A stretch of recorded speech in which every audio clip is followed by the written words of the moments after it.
ये मामला उत्तर प्रदेश के लखनऊ का है। आरोप है कि चोर ने घर में घुसकर सबसे पहले वहां मौजूद नकदी, जेवरात और बाकी सामान इकट्ठा किया और फिर एसी चलाकर वहीं आराम करने का सोचा। बस यही गलती उसके लिए परेशानी का सबब बन गई। उत्तर भारत में बढ़ती गर्मी की वजह से हाहाकार मचा हुआ है। हीट वेव से लोग परेशान हैं। इस बीच लखनऊ से एक ऐसा मामला सामने आया है जहां गर्मी की वजह से एक पेशेवर चोर पकड़ा गया।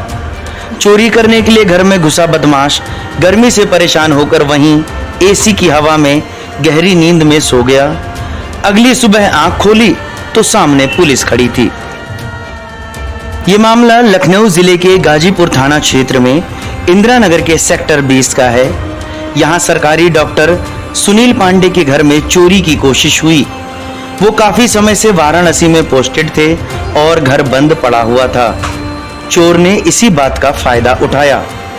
जानकारी के मुताबिक चोर ने घर में घुसकर सबसे पहले वहां मौजूद नकदी और जेवरात इकट्ठा किया। फिर उसने cylinder, geyser, wash basin, washing machine और इन्वर्टर की बैटरी खोलकर निकाली। आरोप है कि चोर नशे में धुत था और ये सब करके थक भी गया था। तभी उसने कथित तौर पर ड्राइंग रूम का पंखा और एसी चलाया। उसके बाद ठंडक से उसको इतना चैन मिला कि शर्ट उतारकर वहीं सो गया। लखनऊ के DCP north zone are Vijay Shankar ने बताया कि बदमाश चोरी की नियत से घर में घुसा था। उसने काफी नशा किया हुआ था जिससे वो घर में ही सो गया और उठ नहीं पाया।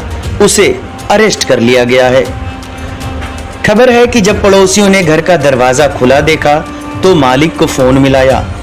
फिर रेजिडेंट वेलफेयर एसोसिएशन के पदाधिकारियों ने मामले की सूचना गाजीपुर पुलिस को दी। जब पुलिस मौके पर पहुंची तो चोर आराम से एसी के नीचे सोता हुआ मिला। पुलिस भी वहीं बैठ गई। फिर जब चोर उठा तो उसे थाने ले जाया गया। पुलिस ने बताया कि चोर का नाम कपिल कश्यप है और वो सीतापुर का रहने वाला है। पता चला है कि उसके खिलाफ पहले से चोरी के 6 मामले दर्ज हैं। पुलिस ने चोरी के आरोप में नया केस दर्ज कर लिया है।